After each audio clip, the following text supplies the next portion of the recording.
Here is a psychological fact that you are likely not ready to hear.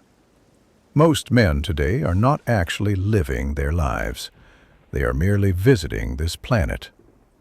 They are living in a permanent state of rehearsal. You wake up every morning with the subconscious belief that your real life, the one where you are successful, fit, disciplined, and respected, has not actually started yet.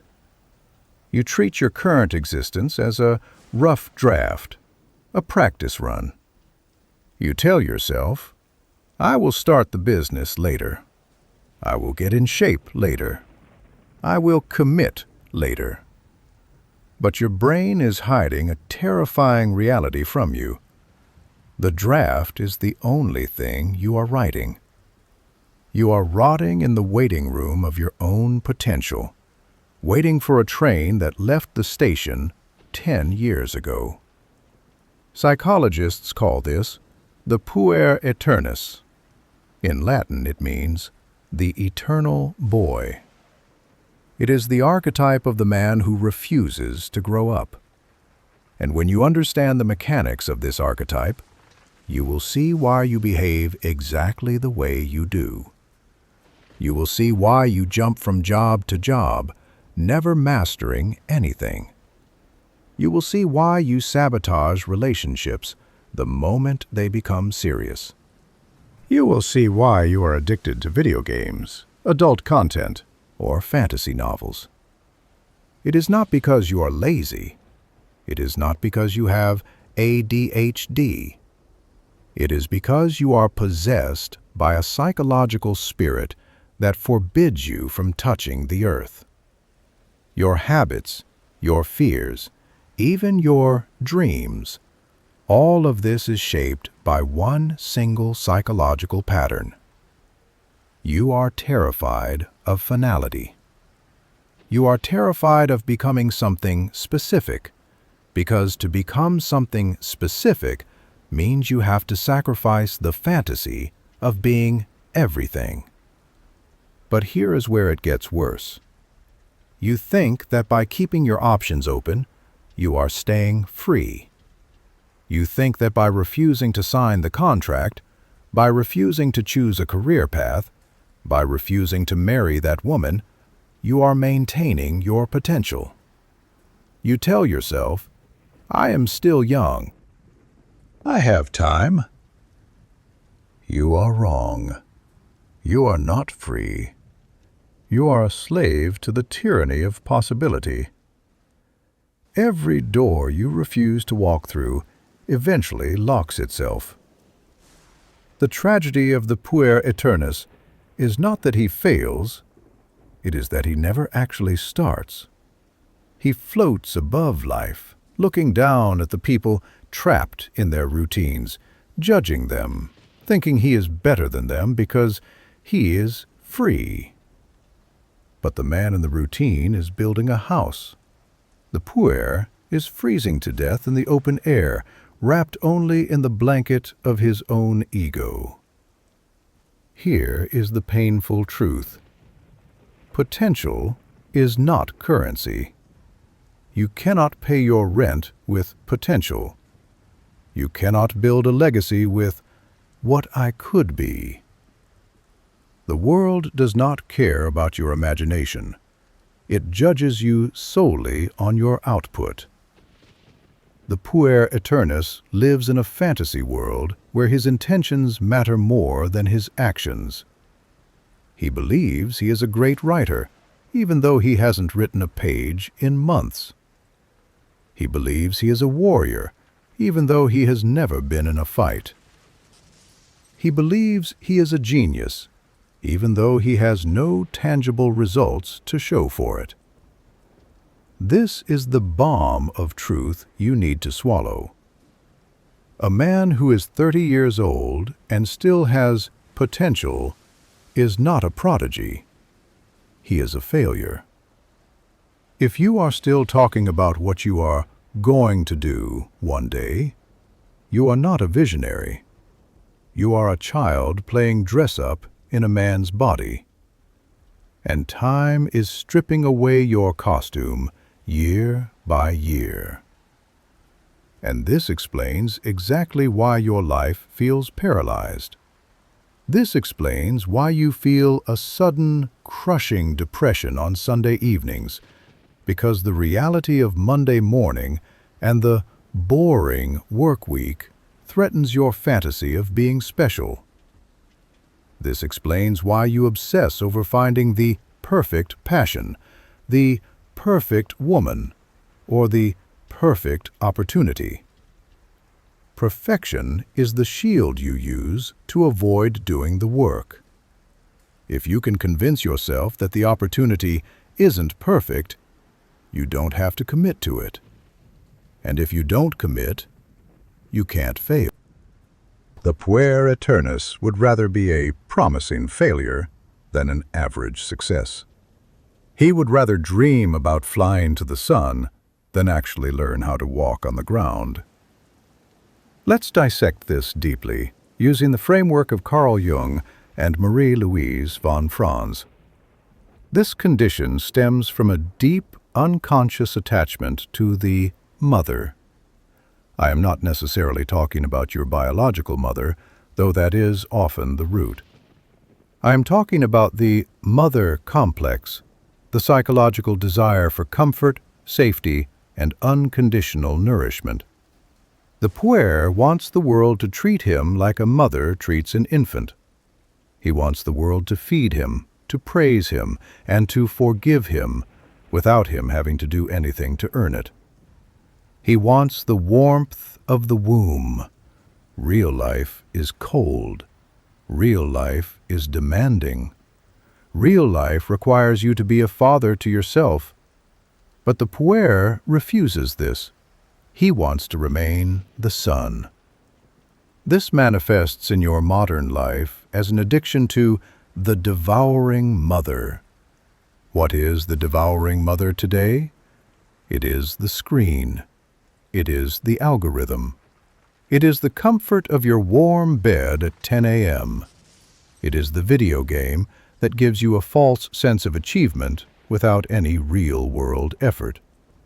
When you level up in a game, your brain releases dopamine. You feel like a hero. You feel like you conquered a dragon. But when you turn off the console, you are in the same messy room with the same empty bank account and the same lack of skills. The game is the digital womb. It keeps you safe, it keeps you entertained, but it eats your time. It eats your soul. Another symptom of this archetype is the Icarus complex. The puer wants to fly high. He is often incredibly intelligent, charming, and creative. He has moments of intense inspiration. He works for 3 days straight, fueled by mania, creating something brilliant, and then he crashes. He burns out. He cannot sustain effort. Why? Because sustainable effort is boring. Routine is boring. Waking up at the same time every day is boring. The puer hates boring more than he hates death. He equates ordinary with failure. He thinks that if he gets a normal job or follows a schedule, he is killing his spirit. But the reality is the opposite. Carl Jung said, "The Puer Aeternus must learn that work is not a curse, but a salvation." Without the container of routine, your energy dissipates. You are like a gas without a cylinder. You expand in all directions, but you have no force. You have no impact. The man who accepts the boredom of the process is the only man who actually achieves the extraordinary results the puer dreams about. Let's look at your relationships. This is where the puer suffers the most. You likely have a pattern. You meet a woman. You are charming, romantic, intense. You sweep her off her feet. For 3 months, it is a fairy tale. But then, reality sets in. She has demands. She has bad days. She wants commitment. She wants you to be solid. And suddenly you feel trapped. You feel the walls closing in. You start looking for the exit. You start looking for flaws in her to justify leaving. You tell yourself, she isn't the one. The one is still out there. This is the Don Juan syndrome. You are not looking for a woman. You are looking for a goddess. You are looking for a perfect mother figure who will reflect your own specialness back at you. But because no human woman is perfect, you are perpetually disappointed. You break hearts, but you break your own soul in the process, becoming lonelier and colder with every cycle. You are terrified of being tied down, not realizing that a tree without roots is the first one to fall in a storm. If this triggered you, good. That means the armor of your ego is cracking. That means deep down, you know I am right. You know because you feel the hollowness. You feel the anxiety of time running out. You look at men younger than you who are surpassing you, not because they are smarter, but because they simply showed up and did the work while you were preparing. Here is the truth you have avoided looking in the eye. You are not special because of what you might do.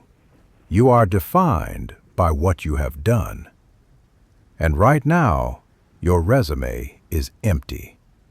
You are an aging prince in a kingdom that doesn't exist. So, how do we kill the eternal boy and birth the man? How do you descend from the sky and land on the earth? This is not about motivation. Motivation is just another fantasy. This is about structural psychological change. Here is your protocol. Step 1. Kill the provisional life. Stop saying, I will do this when. There is no when. There is only now. You must accept that this life, the one you are living right now with all its imperfections, boredom, and limitations, is the only life you have. There is no magical future version of you coming to save you. You are the rescuer. Look at your room. Look at your body. Look at your bank account. This is reality. Accept it. Stop dissociating from it. The pain of accepting your current mediocrity is the only fuel that will actually change it. Step 2. Commit to the cage. The puer fears limits, so the cure is to voluntarily accept limits. Pick one thing, one job, one skill, one relationship, one city, and commit to it. Stick with it even when it gets boring, especially when it gets boring. When the urge to run away arises, and it will arise, stay. Hold your ground. That burning feeling you feel when you want to quit, that is not intuition. That is the puer dying. Let him burn. Work is the fire that tempers the steel of your character. Without the resistance of a difficult task, you remain soft. You remain a child. Step 3. Embrace the ordinary. Stop trying to be a genius. Stop trying to be a billionaire/rock star/savior tomorrow. Try to be a functional adult today. Can you wash the dishes immediately after eating? Can you wake up at 7 a.m. every single day, regardless of how you feel? Can you finish a project that no one claps for? Jung suggested to the poor, do the next right thing. Not the great thing, the next thing. There is immense dignity in the ordinary. The man who tends his garden every day has more honor than the man who dreams of a forest but plants nothing. Step 4. Separate from the mother. This is the hardest part. You must cut the psychological umbilical cord. This means you must stop expecting the world to care about your feelings. The world is indifferent to your mood. If you are sad, you still work. If you are uninspired, you still train. You must become your own source of validation. Stop looking for a woman to fix you. Stop looking for a mentor to save you. Stand on your own 2 feet. The ground is hard, yes, but it is solid. And unlike the clouds you have been living in, the ground allows you to build something that lasts. The eternal boy is a beautiful archetype in mythology, but a tragic one in reality. He flies close to the sun, his wax wings melt, and he falls into the sea. Don't drown in the sea of your own potential. Land, walk, build. It is time to grow up, not because society says so, but because your soul is starving for the weight of reality. The cage of responsibility is the only place where you will ever find true freedom. If you are ready to stop dreaming and start living, subscribe. We are just getting started. Can still go.